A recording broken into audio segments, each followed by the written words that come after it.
Hi! Magandang gabi sa inyong lahat.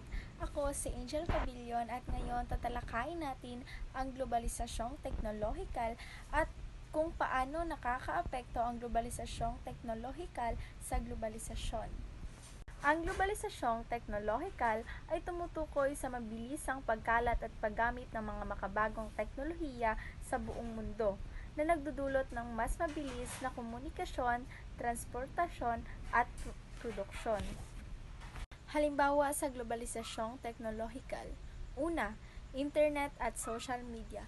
Halimbawa nito, Facebook, YouTube, Instagram, Messenger at TikTok.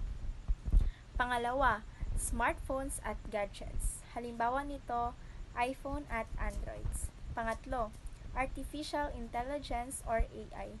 Ito ang madalas ginagamit ng mga estudyante upang masagutan ang kanilang mga alintuntunin at mga assignments.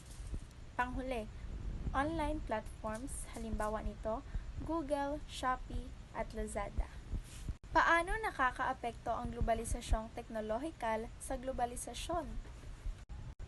Una, mas mabilis na komunikasyon. Mas napapadali ang pakikipag-ugnayan sa ibang bansa. Pangalawa, online na negosyo at transaksyon. Lumalawak ang merkado kahit nasa malalayong lugar.